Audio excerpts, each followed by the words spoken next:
मैं घनश्याम यादव और आप देख रहे हैं बीकेएम न्यूज। आप देख रहे हैं हमारा नेता कैसा होगी खास कार्यक्रम। नमस्कार, मैं राजीव लोचन और आप देख रहे हैं बीकेएम न्यूज की खास प्रस्तुति हमारा नेता कैसा हो। आज की कड़ी को आज हम आगे बढ़ाते हुए मैं आपसे एक ऐसे शख्स से मिलाने जा रहा हूं जो इतने कम उम्र में ही समाज सेवी क्षेत्र में काफी ज्यादा नाम कमा रही है। चाहे वो समाज सेवा हो, चाहे वो संगीत के जो दुनिया है उसमें भी काफी ज्यादा नाम कमा चुका है, खासकर कविता लिखने और पढ़ने में। जी हाँ, आप कुछ जान गए होंगे। मैं ज्यादा समय आपका ना लेते हुए मैं सीधा उन सक्सेस से मिलाने जा रहा हूँ। सबसे पहले आपको इस हमारा बीकेएम न्यूज चैनल में हार्दिक स्वागत। बहुत बहुत धन्यवाद अन्ना जी। और बीकेएम न्यूज में देखते रहता हूँ और पूरा क्षेत्र देखते हैं, इसके लिए भी आपको बहुत बहुत साधुवाद, धन्यवाद जी। मेरा पहला सवाल, गौरी शंकर कश्यप है कौन? गौरी शंकर कश्यप एक छोटा सा कार्यकर्ता है जो निरंतर समाज सेवा में अपना जीवन, जिस प्रकार सूर्य उगता है तो मन में मात्र एक ही भाव, इस राष्ट्र के लिए, इस पुण्य भूमि के लिए, इस धरा के लिए मैं क्या कर सकता हूं, इस भाव से लेकर निरंतर समाज सेवा में जुड़ा रहता हूं, राष्ट्र सेवा में जुड़ा रहता हूं, साहित्य सेवा में जुड़ा रहता हूं। लोगों की तकलीफों को समझकर उनकी तकलीफों को दूर करना मेरा प्रथम उद्देश्य है। वैष्णव जन तो तेणे कहिए जे पीर पर आई जाने रे, इस भाव के लेकर निरंतर काम करने वाले छोटा सा कार्यकर्ता, आप सबके चरणों में रहने वाले कार्यकर्ता का नाम ही गौरी शंकर, उससे ज्यादा मेरा कोई परिचय नहीं है। छोटा सा कार्यकर्ता, जिला पंचायत क्षेत्र क्रमांक 9 में बीजेपी का सपोर्ट लेते हुए एक बीजेपी का उम्मीदवार है, वहां तक का सफर कैसे? भारतीय जनता पार्टी, वास्तव में भारतीय जनता पार्टी मात्र पार्टी नहीं, एक विचार है। उनको पता है कि कब किनका कैसे चयन करना है। मुझे तो लेस मात्र भी पता नहीं था। मैं तो मात्र उम्मीदवारी के लिए एक भावपूर्ण अपना आवेदन प्रस्तुत किया था, परंतु मुझे ही पता नहीं था कि किस प्रकार से एक छोटे से कार्यकर्ता को कैसे वो पहचान जाते हैं। और इस जिला पंचायत क्षेत्र क्रमांक 9 से भारतीय जनता पार्टी ने मुझे अधिकृत किया, क्योंकि वास्तव में लगता है, उनको भी लगता है कि समाज सेवा, राष्ट्र सेवा, धर्म सेवा और अंतिम व्यक्ति तक जुड़ाव होने के कारण आज शायद यही मेरे 2010 से लेकर अब तक का जो समाज के लिए मेरा जो प्रेमत्व भाव, समर्पण भाव है, शायद इसी का प्रतिफल मानता हूं कि भारतीय जनता पार्टी ने आज इस छोटे से कार्यकर्ता को अपने इस क्षेत्र के लिए उम्मीदवारी का मुझे टिकट दिया। जी, कुछ पर्सनल सवाल पूछूंगा आपसे। आपका पारिवारिक जो भी अभी स्थिति है, जैसे या फिर आपका जो घर का जो भी है, जैसे आपके मम्मी पापा, आपका भाई, सबके बारे में थोड़ा सा बता देंगे मेरे बीकेएम न्यूज चैनल के दर्शकों को। मेरे पिताजी श्री भाग्यवान कश्यप, माताजी अंजू देवी कश्यप, बड़े भैया नंदलाल कश्यप। संघर्षशील जीवन रहा हमारा, बहुत ज्यादा संघर्षशील जीवन रहा। हमने वो प्रत्येक परिस्थिति को देखा, प्रत्येक परिस्थिति को जाना। आज कहीं ना कहीं किसी भी स्थिति में है तो एक संघर्ष के कारण है, और इस संघर्ष के कारण ही हमारी एक छोटी सी भी जितनी भी पहचान है, इस संघर्ष के कारण ही है। बड़े भैया का दुकान धर्मगढ़ देवभोग में, ऐसा उनके मार्गदर्शन में चलना रहता है। व्यवसाय का भी काम है और कृषक का भी काम है। जी, मेरा यहाँ पे एक सवाल आ रहा है मेरे मन में। आप बाय प्रोफेशन एक कवि हैं। जी। कवि से सीधा राजनीति कैसे? अटल बिहारी वाजपेयी जी भी कवि थे, इससे ज्यादा और मैं कुछ नहीं कहना चाहूंगा। फिर भी हम तो अटल बिहारी वाजपेयी को बस उनका जीवनी सुने हैं। लकीली आप अपना ही बैड लक समझिए कि आज तक उनसे हम मुलाकात ही नहीं कर पाए, क्योंकि वो तो स्वर्गीय हो चुके हैं अभी। तो आप ही बता दीजिए कि उनके राह पे जो आप कदम बढ़ाए कैसे? मेरे जो रोल मॉडल हैं अटल बिहारी वाजपेयी बचपन से रहे हैं। मैं उनको देखकर जीवन, मतलब आज कहीं ना कहीं मैं घर से निकलता हूं तो उनकी तस्वीर बाहर टंगी हुई रहती है। उनको धैर्य को और उनके भाव को समझने का प्रयास करता हूं कि किस प्रकार से उन्होंने जीवन का एक एक पल को राष्ट्र के लिए, देश के लिए, धर्म के लिए सराबोर किया। और कवि होना राष्ट्र के लिए जीना होता है। एक कवि उस स्थिति को देखता है, समझता है, कहता है, क्योंकि प्रत्येक पल को अपने हृदय में महसूस करते हुए वो कहने का प्रयास करता है, इसलिए वो कवि है। कवि होना मतलब एक बहुत अच्छे हमारे एक कवि ने कहा है कि मनुष्य होना भाग्य है, कवि होना सौभाग्य है। ऐसे हमारे एक कवि ने कहा है। वास्तव में कवित्व होना भी एक बहुत बड़ा सौभाग्य का विषय है। आप तो हमारे क्षेत्र के जाने माने कवि भी हैं, कविता लिखती भी हैं जी। हमारे बीकेएम न्यूज चैनल को आप ये जो भी दर्शक देख रहे हैं उनको एक कविता के माध्यम से एक बता दीजिए ताकि हम एक ब्रेक ले सकें। बिल्कुल यही कहूंगा कि किसी के लिए खाक हूं, किसी के लिए परिंदा हूं, जो वाकिफ है मुझसे उसी के दिल में ही जिंदा हूं।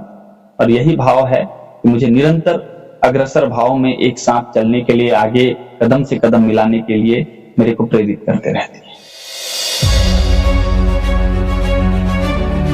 नमस्कार, मैं श्रुति ध्रुवा अमलीपदर से। मेरे दादाजी स्वर्गीय श्री धनसन नागेश जी, उनकी पोती मैं श्रुति ध्रुवा हूँ और अमलीपदर क्षेत्र क्रमांक 8 से मैं चुनाव के लिए खड़े होना चाह रही हूँ। और जितने भी क्षेत्र वासियों से मेरा निवेदन ये है कि आप सभी का आशीर्वाद मुझ पर बना रहे।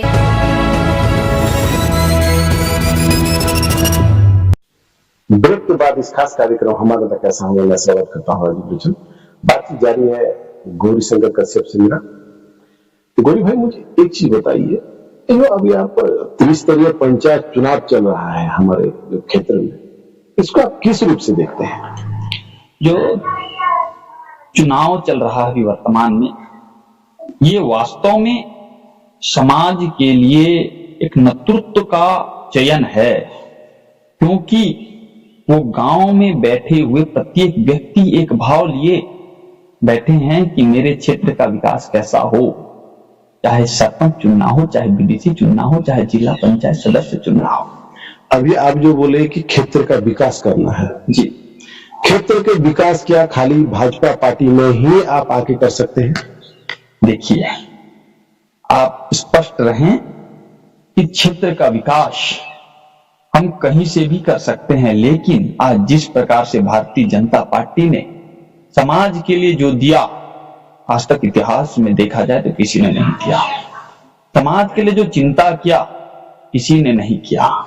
आज अंतिम व्यक्ति तक उसका अधिकार दिलाना छोटी मोटी बात नहीं है।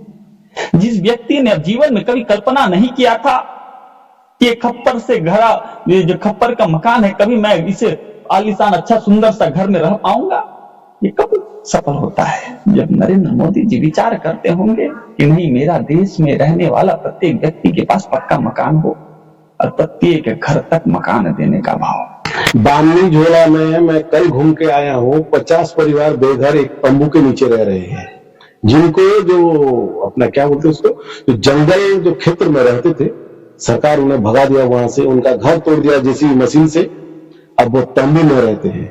कहाँ है आपका सरकार? कहाँ है वो मोदी जी का जो गारंटी बोले थे कि सबको पक्का मकान मिलेगा? दर्शकों को बता दीजिए। देखिए, आप जो बात कर रहे हैं बामनी झोला का, वो आज भी सर्वे में हो रहा है। और आज जिनके पास मकान नहीं है, वर्तमान में विष्णुदेव सरकार ने घोषणा किया है कि सबका पक्का मकान होगा, ये निश्चित है। ये 5 साल की जो आई थी ना सरकार, है ना, उन्होंने किसी को भी मकान नहीं दिया, सब काम को रोक के रखा। पूरा भ्रष्टाचार की सरकार थी, कांग्रेस की सरकार। उनकी ही देन है कि हमारे क्षेत्र आज तक भुगत रहे हैं। जितने भी घर बने, प्रधानमंत्री आवास बने, भारतीय जनता पार्टी की सरकार ने बनाई। ये 5 वर्ष तो हमने भुगता ना, उसी का ही कारण है, उसी का ही मतलब ये जो स्थिति हमको देखने को मिल रही है। मेरा एक सवाल है छोटा सा जी, अभी हम जिनसे बात कर रहे हैं, क्या वही हैं जो क्षेत्र क्रमांक 9 से आगे जीतकर जिला पंचायत सदस्य के रूप में आगे जाएंगे और जिला पंचायत का अध्यक्ष बनेंगे? जिला पंचायत सदस्य का चुनाव क्षेत्र क्रमांक 9 से लड़ रहा हूं, ये सही बात है। अध्यक्ष का दावेदारी ये पार्टी तय करती है, और पार्टी का जैसे निर्देश होगा, जैसे आदेश होगा, उस भाव का हम पालन करेंगे। और बिल्कुल पार्टी का जैसा निर्देश होगा, ऐसा हम आगे चल के उस पर विचार करेंगे, और निश्चित ही क्षेत्र के विकास के लिए हम विचार करेंगे। अगर जैसे आप जीत के आते हैं, तो क्या स्पेशली उन लोगों को आप मकान दे पाएंगे जिन्हें जरूरत है? बिल्कुल, सबसे पहली प्राथमिकता तो मेरी वही रहेगी, क्योंकि मैं समझता हूं उनकी पीड़ा को। मेरे जीवन में मैंने मात्र समाज सेवा और अंतिम व्यक्ति की पीड़ा को समझने का काम किया। मेरे जीवन में एक ही भाव आता है कि प्राणी को आरत दुख, उड़िया में एक स्लोगन है, बहुत सुंदर स्लोगन है, प्राणी को आरत दुख अप्रमित देखू देखू के पास हो, मो जीवन पछी नरके पड़ी था कि जगत उद्धार हो। क्या आपको उस समय दुख नहीं लगता जिसको मकान देना चाहिए वो नहीं दे के जिसको आप दे रहे हैं उसका मकान पहले से है, और वो मकान जो प्रधानमंत्री आवास मिल रहा है वो आवास को वो बिजनेस करने के लिए लोगों को किराए में दे रहे हैं? आप जानते हैं ये बात?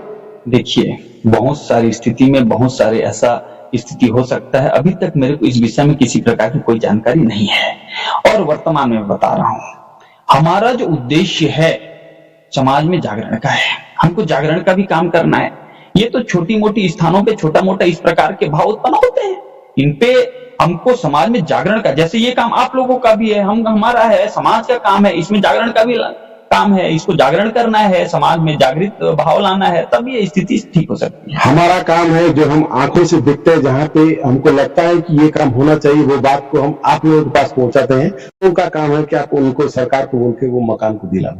बिल्कुल हम प्रयास करेंगे। जैसे ही हम सरकार में आएंगे स्वतः अंतिम व्यक्ति तक पहुंच के जो सही में वास्तव में जिसको जरूरत है उसको सबसे पहले प्राथमिकता के साथ उसका मकान बने, इस भाव के लिए हम तैयार रहेंगे। जी, दूसरा मेरा सवाल है स्वास्थ्य के ऊपर। जैसे आप जो क्षेत्र क्रमांक 9 से अभी लड़ रही हैं, उसका एक मुख्य जगह अगर हम देखेंगे तो वो होता है गोहरा पदर जी, और उरमाल भी है। वैसे उरमाल का जो अस्पताल है वो ज्यादा फेमस डिलीवरी को लेके है जी, जिसमें आप लोगों का भी ज्यादा रोल है उसमें जी। खाली डिलीवरी ही क्यों? क्या हमारे क्षेत्र में खाली डिलीवरी पेशेंट है? और भी तो पेशेंट है उन लोगों के लिए। देखिए, उनका भी इलाज होता है, उनका भी सभी चीजों का इलाज होता है, लेकिन जैसे कोई एक डॉक्टर होता है, आप भी डॉक्टर हैं, तो एक डॉक्टर होता है तो कहीं ना कहीं किसी विशेष रूप से वो जाने जाते हैं, तो उस काम को प्राथमिकता से करते हैं। तो ये हमारे लिए गौरव का विषय है कि उरमाल में प्रत्येक दिन बहुत ही सुंदर भाव के साथ इतनी माता बहनों का जो गर्भावस्था में है उन सब के पीड़ा को हरने के लिए एक बहुत सुंदर भाव के साथ वहां सेवा होता है और डिलीवरी का काम होता है। और बहुत सारे जननी ने अपने कितने बच्चों को जन्म दिया, और उस काम को करने वाले उस डॉक्टरों को भी मैं प्रणाम करता हूं और उन सभी जनता को प्रणाम करता हूं। ये सुंदर भाव है, वरना तो हमारे लोग कहां कहां उड़ीसा इधर उधर भाग रहे थे। आज कहीं न कहीं एक भाव उत्पन्न हुआ कि हमारा क्षेत्र उरमाल में इतने सुंदर सुंदर डॉक्टर आए कि निरंतर निरंतर निरंतर हमारे क्षेत्र में एक बहुत अच्छा एक भाव प्रस्तुत हुआ है, और सबके सब इलाज करने के लिए दूर दूर से उरमाल तक पहुंच रहे हैं। कल ही अमली पदर क्षेत्र का एक मलेरिया पेशेंट को बाइक में लेके जा रहे थे और धर्मगढ़ के पास एक्सीडेंट हो गया। हालांकि ज्यादा उनको गंभीर चोटें नहीं आई, लेकिन वो जा क्यों रहे थे? उनका मलेरिया का ट्रीटमेंट करने के लिए। अगर एक मलेरिया का पेशेंट का ट्रीटमेंट करने के लिए धर्मगढ़ तक जाए, इसमें आप क्या सुधार करेंगे? देखिए, इसी चीज को सुधार करने के लिए आज गौरीशंकर को राजनीति में आना पड़ा है, क्योंकि मुझे पता है कि ये राजनीति के ठेकेदार जब तक रहेंगे ना, क्षेत्र का भला नहीं होने पाएगा।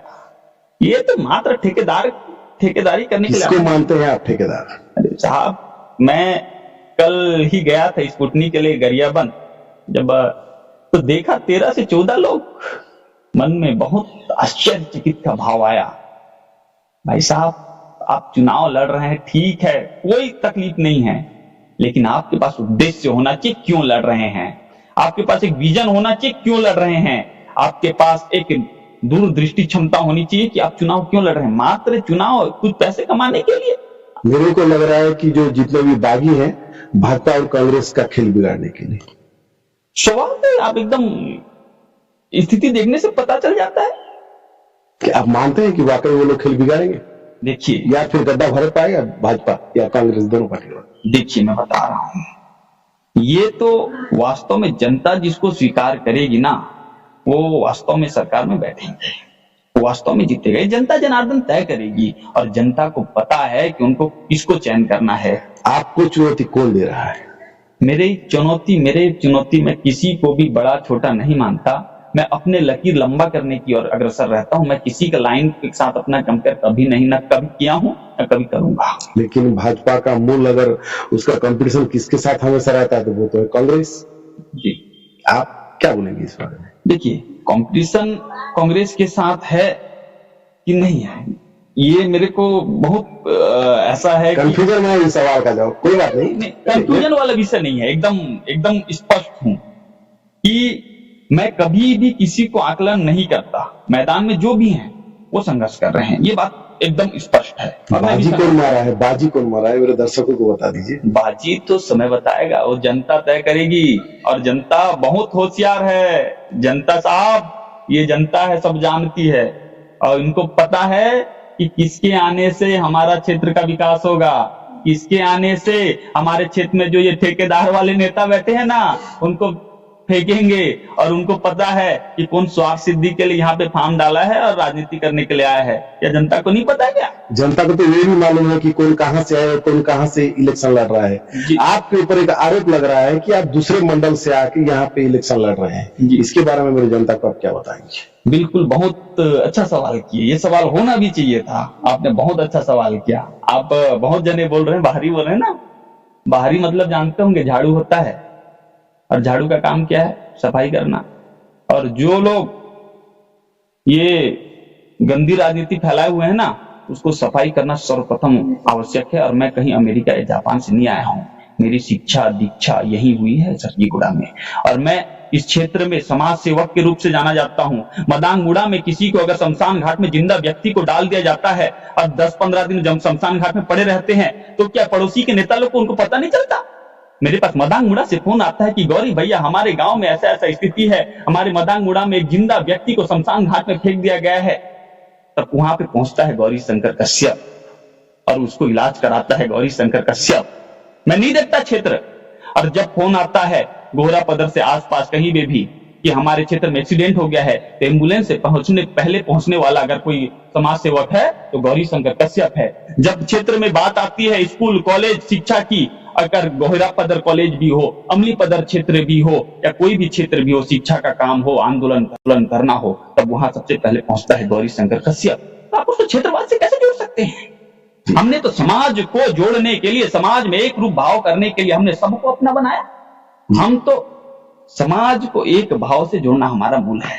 जी, अभी आप जो एक बात मेरे पास रखे, एक वार रखे बाहरी करके, जिसका अर्थ होता है झाड़ू। जी, क्या भाजपा का प्रत्याशी भाजपा के उम्मीद में ही कहीं झाड़ू लगाने के लिए तो नहीं बैठा ना बाहरी वाला? देखिए, हमको गंदे लोगों सोच के बताइएगा। गंदे लोग जो गलत विचारधारा से आए हुए लोग हैं, उनको साफ करना है जी। हमको समाज में एक सुंदर भाव लाना है जी। हमको समाज में भारत माता का सिरमौर ले जाना है जी। ये हमारा उद्देश्य है। हम इस उद्देश्य के लिए काम करें। अगर भारतीय जनता पार्टी, मैं पहले ही बोला, भारतीय जनता पार्टी को मात्र पार्टी के नजरिए से मत देखिए। एक जीता जागता भारत माता का मूर्त रूप देने के लिए यह एक विचारधारा है, इस भाव के साथ। चलिए, मैं यहाँ पे अपना क्वेश्चन का जो मोड़ है उसको थोड़ा सा बदल रहा हूँ। मेरा एक सवाल है, क्षेत्र क्रमांक 9 से पिछली बार भी जीत के जो यहाँ से जो सदस्य गई हुई थी, वो आगे चल के अध्यक्ष बने जिला पंचायत का। क्या आप भी वहां मतलब उसी रेस में है शामिल? वो आने वाला समय तय करेगा, जनता तय करेगी और भारतीय जनता पार्टी तय करेगी। चलिए, मैं एक क्षण के लिए मान लिया कि आप अध्यक्ष बन गए, क्या करेंगे विकास हमारे का? जिस दिन ये स्थिति आया ना, तो आने वाले 50 वर्ष इस बात के साक्षी रहेंगे। इतिहास ने वास्तव में किसी ऐसे व्यक्तित्व को चुना जिन्होंने इतिहास को रचा है। और ये बात मैं मुख से नहीं करके बताऊंगा, और मैं कभी बोल के नहीं करके बताता हूं। ये भाव स्पष्ट है, और वास्तव में एक दिन यही जनता जनार्दन तय करेगी कि आने वाले इतिहास 50 वर्षों तक कुछ न कुछ तो लिख के जाएंगे। चलिए, विकास का ढिंढोरा ज्यादा पीट रहा है आज के डेट में, वो है भाजपा। मैं आपको एक चीज यहाँ पे बताऊंगा कि कुलमार्ग जो पंचायत है, जो पहाड़ी क्षेत्र जाते हैं, जो उड़ीसा मार्ग है, जो पहाड़ी होते हुए जाते हैं, वहां पे 2 ग्राम है, उसका नाम मुझे थोड़ा एक्यूरेट फिलहाल मालूम नहीं आ रहा है। वो ग्रामीणों के पास वर्तमान तक ना बिजली है, ना रास्ता है, ना पीने का पानी है। एक सोलर लाइट दे दी गया है उनको रात में उजाला के लिए। पानी के लिए कुआं खोद के पानी पीते हैं। आना जाना करने के लिए उनको इतना तकलीफ का सामना करना पड़ रहा है छत्तीसगढ़ आने के लिए। वो लोग उसका अगस्त में वो लोग उड़ीसा जाते हैं। सब वो गांव से 1-1.5 किलोमीटर चले जाएंगे, प्रधानमंत्री सड़क बीच मतलब का जाल बिछ गया है उड़ीसा में। वो लोग का मांग है अभी, अगर हमको सारी व्यवस्था अगर नहीं करवाती है सरकार, खासकर छत्तीसगढ़ सरकार, तो चुनाव का भी बहिष्कार करेंगे और हम उड़ीसा में शामिल होने के लिए एप्लीकेशन भी लगाएंगे। क्या अगर आप अध्यक्ष बन जाते हैं, अगर बन जाते हैं, तो क्या उनका जो भी समस्या समाधान कर पाएंगे? मेरे बीके न्यूज को आप गारंटी के साथ बताएंगे। बिल्कुल, सबसे पहले प्राथमिकता रहेगी। और आपने इतने अंदरूनी विषय को बताया, बहुत बहुत धन्यवाद। आप तह तक अपना विचार रखते हैं, इसके लिए भी आपको बहुत बहुत धन्यवाद। और वास्तव में जिस दिन अगर ऐसा स्थिति निर्मित होता है आने वाले समय में, तो निश्चित अंतिम व्यक्ति तक, मेरा तो भाव ही है कि अंतिम व्यक्ति तक कैसे पहुंचा जाए और उनकी जो समस्या है कैसे हल किया जाए, ये मेरा सबसे पहले प्राथमिकता है। इस भाव को लेके ही मैं आज चुनाव में आया हूं। अन्यथा मेरे को बहुत ज्यादा ऐसा लालसा वाला विषय है ही नहीं। मेरा उद्देश्य समाज सेवा है।